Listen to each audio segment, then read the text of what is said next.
This is the Page Publishing Book Club. How you doing? I'm Alice Stockton Rossini. Fall is in the air. Time for change. It's time to be inspired. And Vincent Tanner is just the guy to do it. A retired Bridgeport, Connecticut fire chief, he has written 16 books for Page. He's got some great advice for anyone listening who really wants to write a book but just can't get started. First, he tells us about his latest book entitled Quattro. Quattro is a compilation of 4 novellas. Okay, these were all written at different times over the last couple of decades, and they weren't large enough to qualify as a novel. So I put 4 of them together to make up the book called Quattro, because Quattro means 4, and there's 4 novellas in there. And each one is totally unrelated to the other, so it doesn't make any difference which order you read them in. The only thing they have in common is they're all written by the same person. And that would be you. That would be me. The first one, it's called 15 Minutes to Live. It's different from any book that most people have ever read because, first of all, it only has 5 chapters. And this is not a spoiler alert because you can tell by the title and the introduction of the book that at least one of the characters has only 15 minutes to live. And the story is about how one or more of these characters deal with their final 15 minutes. It might appear somewhat macabre to write about death, but we all have to experience it sometime.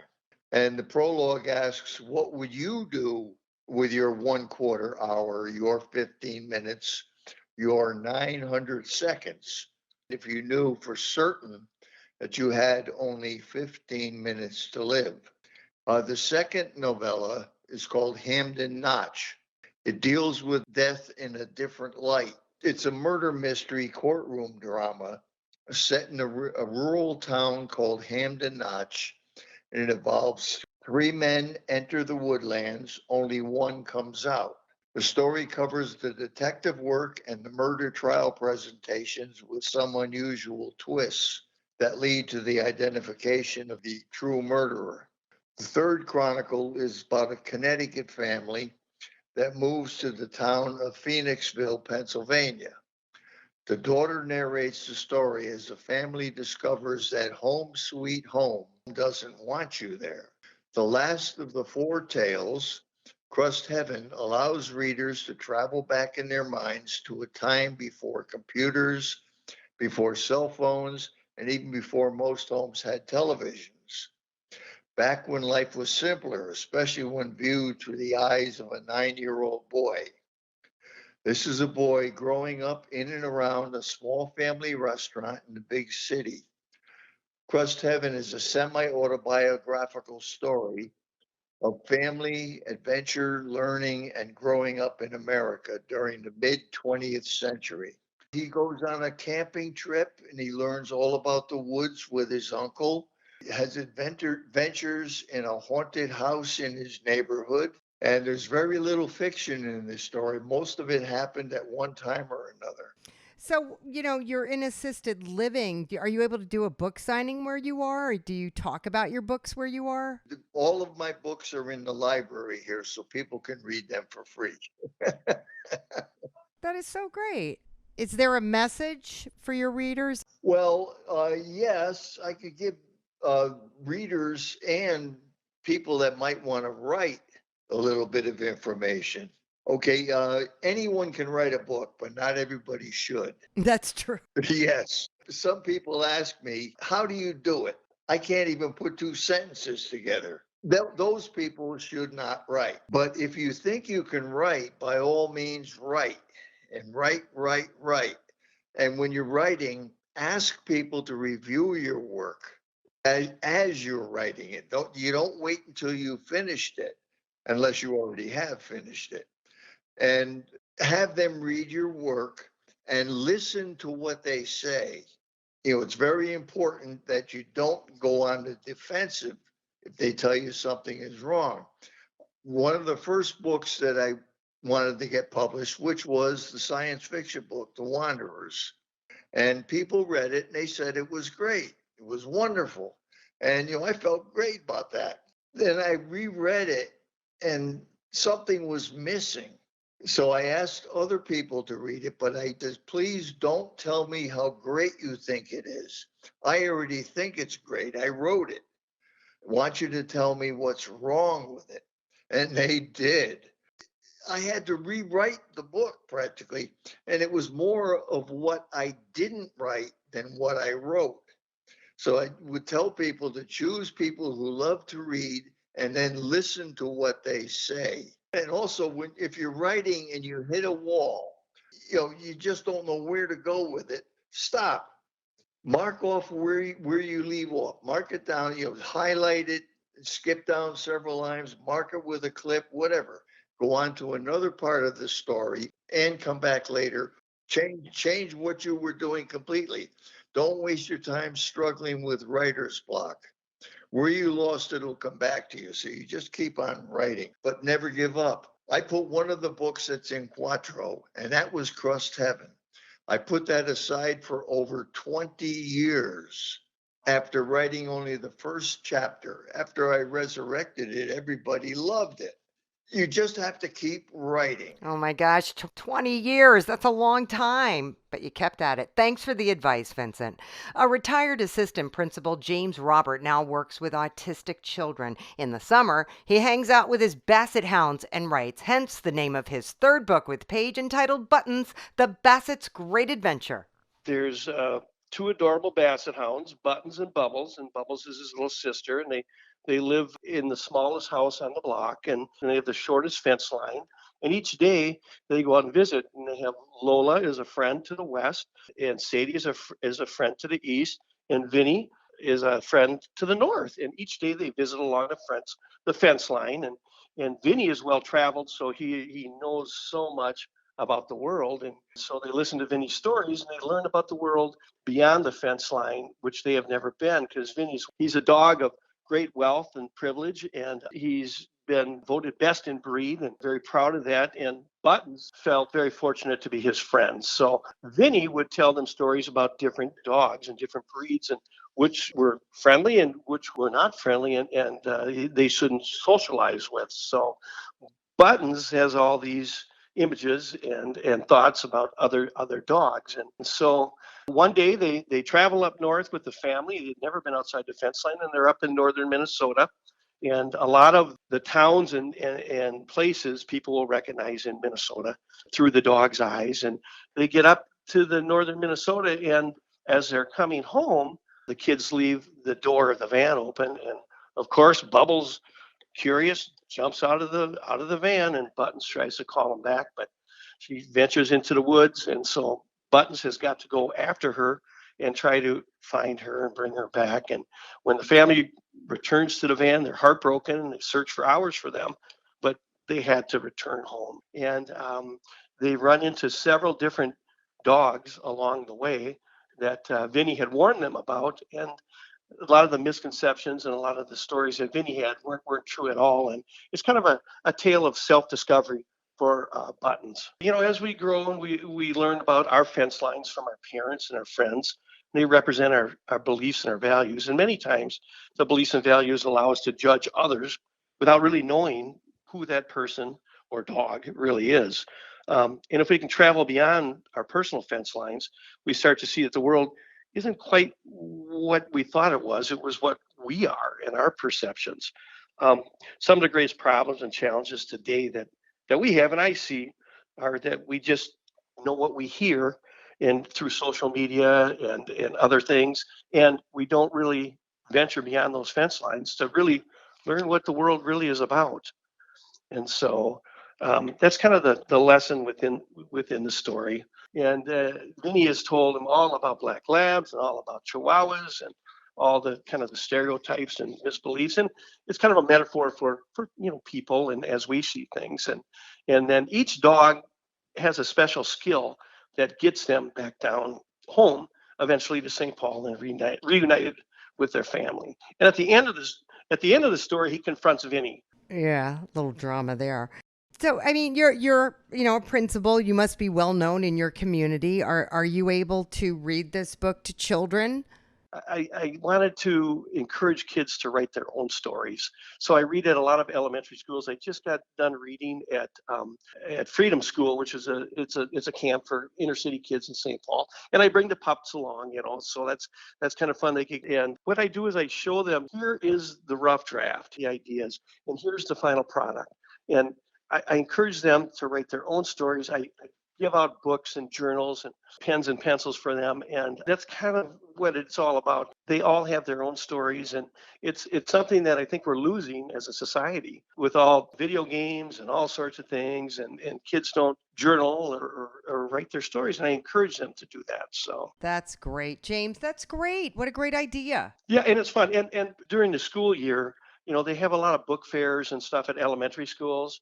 And so I will connect with the principal and ask them if we can come and read. And we'll read it, like, tell the same story and encourage them also. Great learning tool, James. Thank you. And by the way, check out Buttons the Basset, all one word, on Instagram. Daniel Charles is an IT consultant in Colorado who wrote his book as part of a package for businesses that want to reach the next level of technical and IT business intelligence. The name of his book, Managing Inherent Technical Isolation, a strategic approach to streamline and accelerating leadership and technology development within organizations. The managing inherent technical isolation is basically one of the spotlight strategies that try to bring out the value link between people, technology, and processes within companies. It is something that basically focuses on weeding out one of the major challenge we face today in IT and leadership management processes, which is the inherent technical isolation that exists because very often technical and non-technical people don't find a level playing field to get involved with adopting, managing, and maintaining technology solutions. So we wrote that book to be able to address that isolation challenge. When you say technical isolation, are you talking about people who feel like, oh my gosh, I could never understand this? I'm, being left behind. Yes, so the technical isolation is two ways. Number one is from the technical expert who basically feel they can understand the non-technical people. And then the non-technical people who basically feel that the technical expert are becoming over sophisticated. But the challenge is we all need the technology solutions because we're trying to become competitive as a company. So we can no longer separate, technical competency in a way that says you stay on your side, I stay on my side, but we need the technology solution. So bridging that gap between technical and non-technical professionals is part of why we wrote this book. How do you bridge that gap? Well, number one, we design few simple steps in the book that people can read. And number two, we have a master training strategy to continue to advance the training process.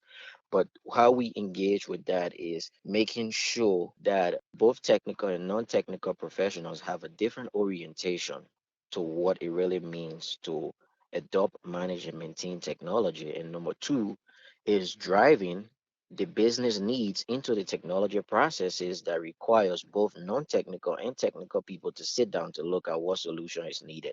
So we're creating an integration framework in the book that establishes that connection to bridge that gap. So when you go out to businesses to talk to them, is your book part of what you offer? Yeah, the book is part of the training, and and uh, and it's a very fundamental part of it because too the story had to be told in a sense that people know this exists. Like sometimes we just talk about the basic indicators. If you part of an organization or an institution or wherever, we all using technology right now. So three of the indicators I highlighted in the book is, for example, if you see your technical team, or maybe let's just say the IT department, that is overly focused on sophistication rather than simplicity, you have an example of an ITI problem.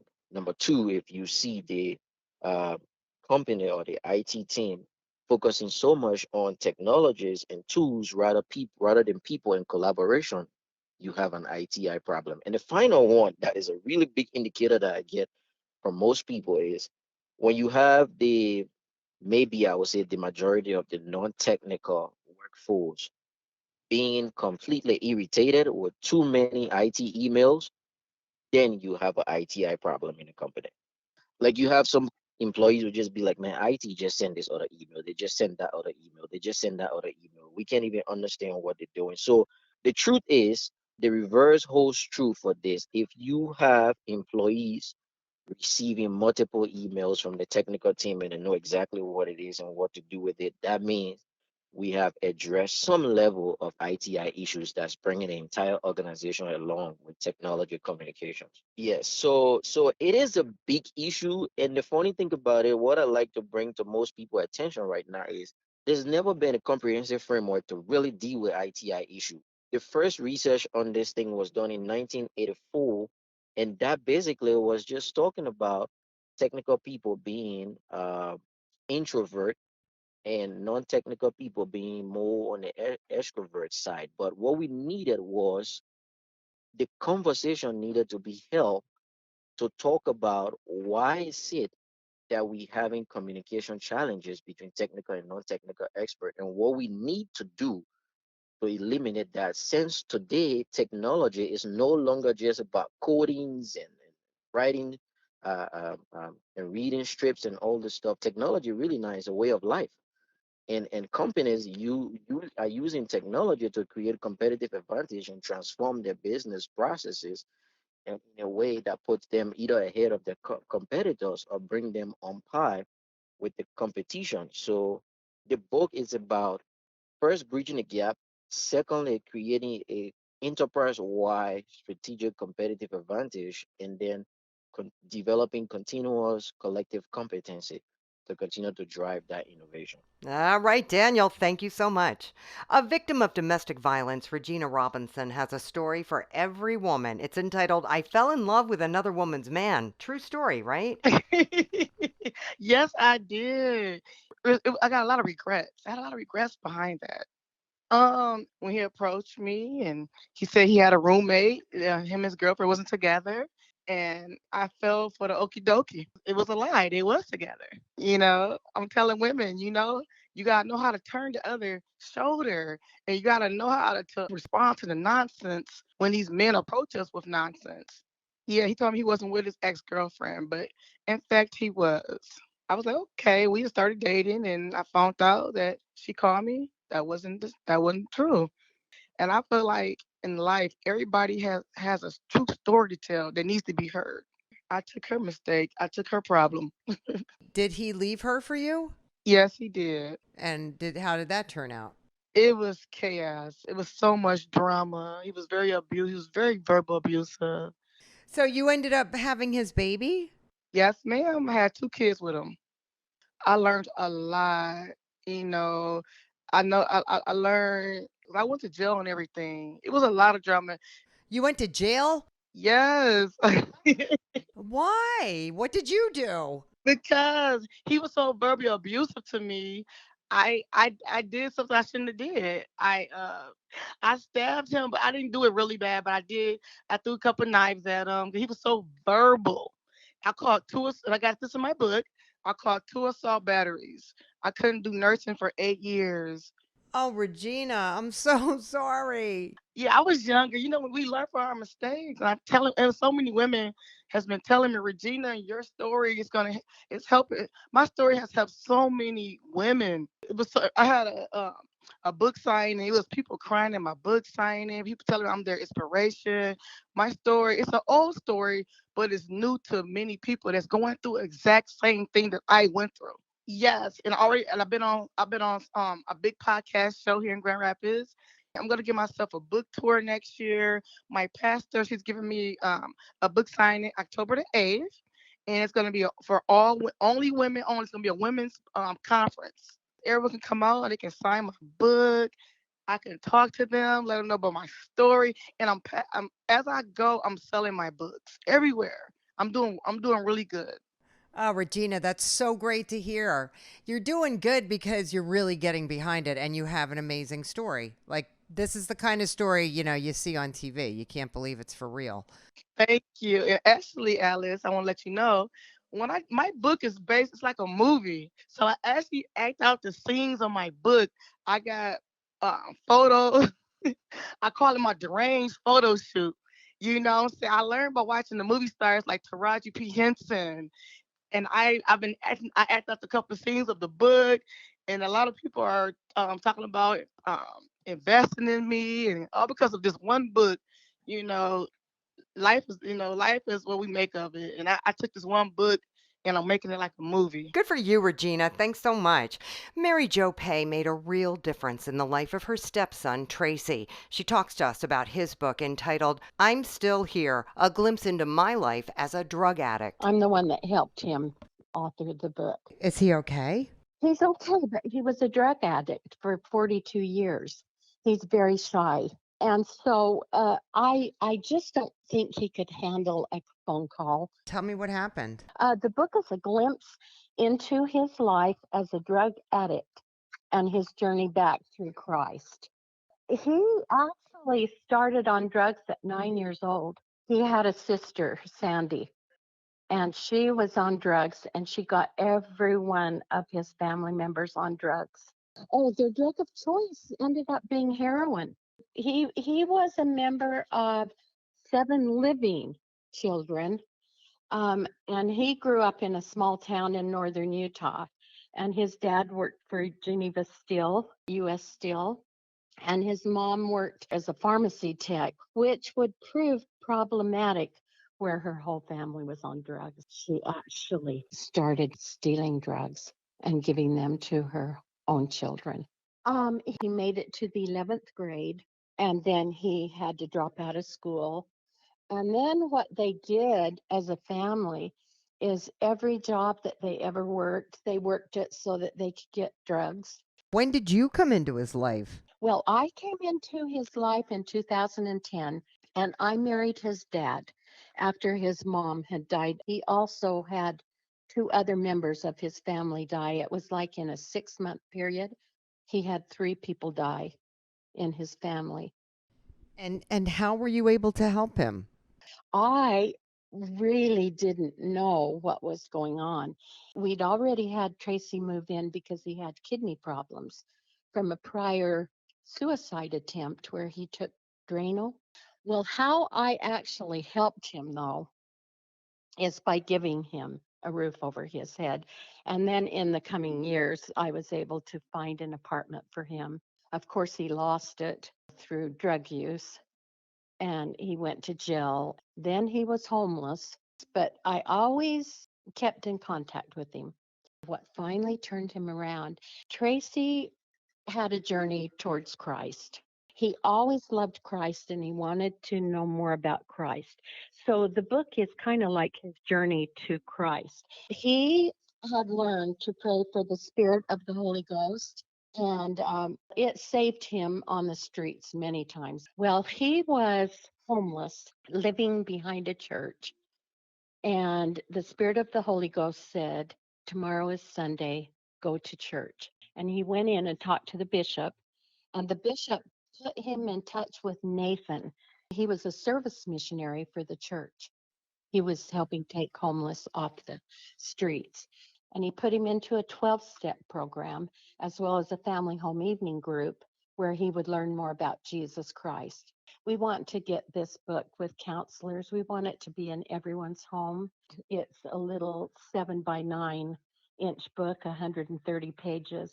They can give copies to anybody so that they can warn them about this road that they're going on if they ever start drugs. Thanks so much, Mary Jo. H.M. Edwards lives near the Jersey Shore, and she leaves us with a very important environmental message in her book, Mermaid's Toenails. I was out walking early one morning because I always walk early on the beach because it's just so beautiful then. I ran into a couple that I know, and I looked down and I saw these shells, and I said, I've never seen these before. What are these called? They informed me that they're called mermaid's toenails, or they're also called jingles. So that got me thinking immediately about the story. I had been walking on the beach for, a couple of years, and, I just noticed that, all the trash and plastic bags and discarded toys and just everything. And I'm thinking, gee, that would make a good story about an imaginary creature doing something or trying to do something about it. She comes on land. She changes from a mermaid or a sea creature into a person able to breathe because her gills on the side of her neck close up and her nostrils get bigger so she can breathe in air. And then her tail forms into two legs, and on the bottom of her legs forms these white, opaque, shiny toenails. And she comes up out of the water once in a while because she just likes to be on land because it's just so different from the sea. But as she's sitting there one night on the jetty, her two dolphin friends come up and they are so agitated. And here she's looking close and she sees something caught in one of the dolphin's mouth. So she hops in, and she can't go out too far, because she doesn't have her tail anymore. And here he has a plastic bag in his mouth. And so she pulls it out, and so they go off on their way. And then, of course, she has to maneuver herself onto the sand and drop the plastic bag in a receptacle. So it's a trilogy of a dolphin, a turtle, and a crab. And she comes across a bunch of leatherback turtles, and she knows that they're probably going to go up on the beach and lay eggs. But then this one turtle is lagging way far behind, and here she notices one flipper in the back is all wrapped up and badly damaged in a fisherman's net. So she untangles him, and of course she changes again to a person with legs, and she helps him up on the sand and helps him dig the hole for her eggs. And of course then she comes back. And then the third story, she has a chance to watch the birthing of a whale, and on her way back she comes across a crab, and instead of having a shell, it has a paper cup as a shell. So she says, this will not do. So she searches around for a nice shell his size, and then takes the cup off, and the crab crawls into the shell. So the meaning of the book is that us land people have to be more aware of what the trash does, to the creatures in the sea. Could not agree with you more. Thanks so much. What a great way to end this show, right? Something to think about. Thanks for joining us. If you missed anything, just download the podcast at 710WOR.com. I'm Alice Stockton Rossini.